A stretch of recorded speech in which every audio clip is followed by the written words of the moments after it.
Hi, I'm Susanna Bowling, and this is live from the Hotel Edison, Times Square Chronicles presents. My guest today defies ageism. In a world where you are judged by your age, she is exuding in talent and in different projects. She has a new EP single, actually it's being re-released, that's about to come out. She's been an actress in General Hospital and Home Alone 2. She has been a model. She does cabaret. She has books on beauty, and she is right now my idol. If she were a lamp, I would be rubbing it to learn her secret. I'd like to introduce Irene Michaels. Irene, I want to know your secret. If you were a bottle, a genie right now, I'd be rubbing that bottle to get your secret. How do you stay so young? That is a secret. Thank you so much. Thank you. No, you're welcome. Thank you for having me today also. How do I stay so young? Well, some of it's in the genes. Probably a lot of it is in the genes. I take care of myself. I do a consistent regimen every night. I exercise. I eat well. I take long walks. I'm very active. My attitude is very young and bright. And so that's part of it. What would be the advice that you would give to women all over the world, actually, right now, on how to take care of themselves and how to be their best selves? Well, that's very individual. Some people have more problems than others, so it just depends on their lifestyle. But basically, the biggest thing is attitude. Because I have a philosophy. It's not what happens to you, but it's how you handle it. We're all going to be faced with many, many challenges in life. And it's really not what happens, but your attitude on how you deal with it. Now, you have an EP that's being re-released, a single. What is this? How did it happen? When did it originally come out? This is, the song is called Party on Lakeshore Drive, and it's on Dance Factory right now on the radio in Chicago. And I wrote that song with Donia Oxford, a composer, about 6 months ago or so. And we recorded it in Los Angeles, and then we released it. It's on an independent label right now. And it was first originated by for a pop song. And now we turned it into a house music song. So now we're re-releasing it. And so we're hoping it goes well. So far, so good. When does it get re-released? In about 3 days. Wow. Mm-hmm. Are you throwing a party for it? We already did. What kind of music, where would you like to see your career go? As high as it can go, to the sky. Do you have goals? I do. I am very goal-driven, and I'm a very restless soul. So I keep reinventing myself, and I'm full of passion. I have passion for everything that I do. I love to ride horses. I like to write music. I love instruments. I love being married, all the good things in life. And so I think it's just to continue on a path that makes you feel good. It's really important how you feel about yourself. You're up for a lot of awards right now, from what I understand, for the Josie Awards? Yes. Can you tell us a little bit about them? Yes, it's for, last year I won the award for the single pop of the year, I Like Rain. And this year it's now being also nominated for a house music version. And also, I'm not sure what the second award is for. They're trying to surprise me, I think. You've also done acting. Do you miss acting? Or do you still do acting? Very little. I like acting very much. I did love it. I was on a soap opera for a long time. And what did you play on General Hospital? Gina Dante, a very wicked nurse. Are there roles that you'd like to take on that if they were offered, you'd be, yes? I often think about that. I would like to be a defense attorney. I think I'd be very good at that. So Law and Order, here we go. That's right. What would you like our audience to know about you that you haven't had a chance to tell? Well, that I'm actually very real and down to earth. I belong to a bunch of clubs and charities, and one of the words that they like to describe me as is mysterious, but I'm anything but that. I'm loyal. I have compassion for people. I love people. And I'm not sure everybody really realizes that so much. I like to help people. And I think that's some of the things that people don't understand. It's not all about me, even though there's a lot of PR about me and a lot of things written about me. But I share it with the world. That's how I feel. One of my writers is a man named His Royal Highness Prince Mario Max Schomburg-Lippe. And one of the things that drew us together as friends is because the media loves to write things that aren't necessarily true or real, and it's a very hard thing to deal with. How do you deal with negative press? Well, thank God I haven't had too much of it, but there has been some, and I think you just have to turn your back on it. You can't let any of that negativity come into your personality or your soul or your life. At one time, I tried to please everyone, but I soon found out that you really can't please a lot of people. Mainly, you have to please yourself. People get jealous. Yes. Like owning a paper, people think my life is very different than it is, and it's kind of ironic. But I'm constantly being told by my friends, I know I need to grow thick skin. So definitely, it's a hard thing to do. Oh yes, one of my first careers was a model, and that entire business is built on negativity. Right.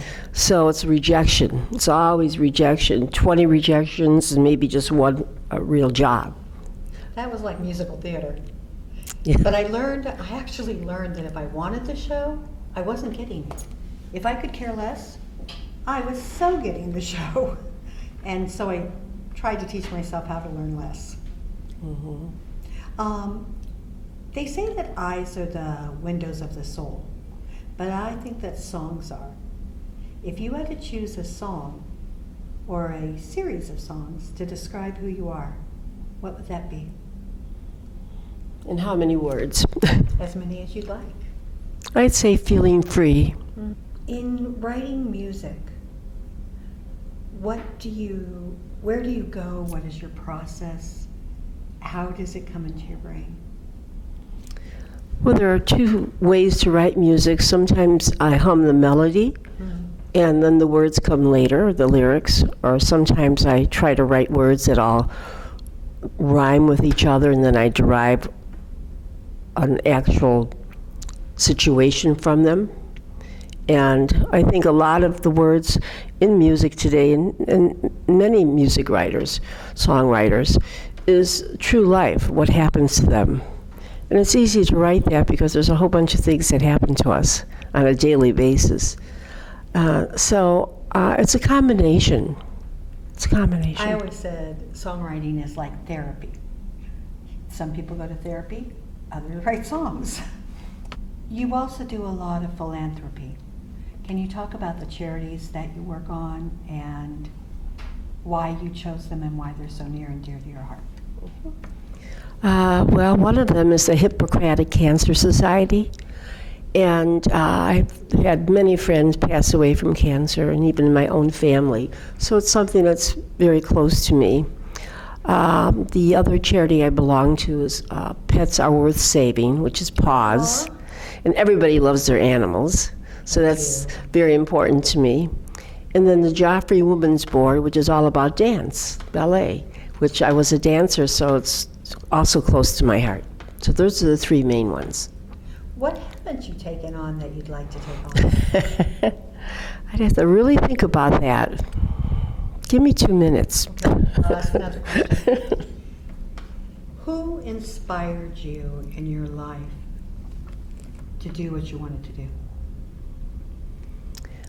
Oh, well, when I was about 12 or maybe 11 years old, I went to a dance class with my cousin. And it was a tap class. And I walked into the studio, and the piano player was playing, and all the little children were tapping away. And I thought, that sounds fantastic. How do you get that noise on your feet? I didn't know anything about dance. So I started taking dance lessons. She stopped, and I continued. And at the studio I was attending, at that time I came from very humble beginnings. And the studio I was attending said, I want you to continue. I'd like to make you my protege. I said, I really can't afford to take all these classes. And she said, no, I want to train you. And so she trained me. Her name was Clara Powell. And she was someone like Auntie Mame. Her household was like with monkeys and pregnant secretaries and in and out, and she's married 7 times. She was a character. But she was full of life. And I just adored her. My mom was a housewife and a homemaker, and my father liked the business, but my mother really wasn't crazy about it because she didn't want to see me travel all over. But eventually I proved them wrong and became pretty successful at that as a dancer and a model. So, Who inspired you in music? myself. Is there anything that I haven't asked you that you think our readers should know about you? Well, you have to ask the big question that everybody asks me. Which one? About the age? Yes. Oh, okay. I wasn't going to go there, but okay. Oh, sure you can. Okay. 79. Holy shit. How do you do it? It's a big one. It is. Actually, I can't wait to say I'm 80. I think it's going to be more fun. Wow. I mean, honestly, you're like the fountain of youth. I'm like, where's Ponce de Leon? You've written a book on it. Mm-hmm. What did you impart in the book that was the most prolific to tell readers? I think the biggest message in the book is to consistency. That might not sound, or that might sound strange, No. but it's everything you do if it's consistent. For instance, if you're an athlete, you don't just practice once a week in the field, or if you're a golfer. You have to do it every single day. You have to eat, breathe, and sleep it. And that's, I think, the difference between someone who's successful and someone who's just sort of playing with the idea. If you were training somebody that was undisciplined and unfocused, what would you do? Give them more love. Aw. Yeah, make them understand this is what they need if they want to get to where they're going. You also have a beauty line, am I correct? Skincare. Mhm. Skincare. Yes. So in the skincare line, what kind of products are they? Where can people find them? Well, right now we're reinventing the line, so the line is not available. So that's not just exactly just in about maybe a month or so. But you can buy my book, which is, do you know what the name is? Living Beautifully, Living Beautifully, Luxuriously Beyond 50. How do you not have lines on your neck? How do you not have this under your eye? No, I'm serious. Well, I think really it's a lot of it has to do with genes, and I take really good care of myself, and I buy expensive product. However, you don't have to buy expensive product for it to work. That is also in my book. But in my case, I like it. I like the way it feels. That's true. I have to admit, in reviewing and trying other products, the ones that are super expensive, oh, it's like satin on your skin. Mm-hmm. I just tried a product that's $2,000, and I was like, oh, but $2,000. Ah. Oh yes, it really can get up there. Is there anything that you would like women over 50 to know about beauty? Actually, 50 years old is not old at all today. Right. And the women of today are beautiful. I mean, if they're 50, 60, 70, or like myself, today women take care of themselves. What I could offer is some tips in my book and some secrets I've learned behind backstage with some of the celebrities that I've been privileged to meet, and I edge them on about all their little secrets. So that's all in my book. And the book can be purchased on Amazon, as I said. I think that's about it. But I think some of it is Yeah. your makeup. I'm like looking at your makeup, and it's flawlessly done. It's a natural makeup. I don't like to wear heavy makeup. That's why I like it. And I think the older you get, the less makeup you should wear. Let your skin shine through. But I think that's one of the reasons I don't pile a bunch of makeup on my face. I'm the girl that when a makeup artist sees me, they want to put powder because my face is so shiny. Oh, yeah, okay, And I'm yeah. like, okay. You're performing this week, right? Yes, Where are you performing? at Times Square for a day of peace for the United Nations. And where else can we see you perform, and where can we find your music? Well, you can go to my website, irenemichaels.com, and on there it shows you all my songs. You could go to Linktree and click that, and we'll show you everywhere my song is on all the different platforms, music platforms. Are you performing like in a cabaret or any place else? I will be next year, not this year, Okay. so far. So we have the skincare line and your cabaret to look forward to.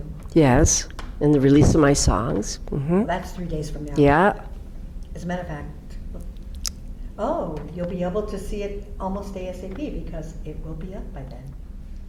I would like to thank Magda Katz for videoing and filming this. I would love to thank my guest, Irene Michaels, for her insightful exploration into beauty and her life. I would like to thank Romel Gopez and the Hotel Edison for always being so generous and having us here. I'm Susanna Bowling, and this is Live from the Hotel Edison, Times Square Chronicles presents.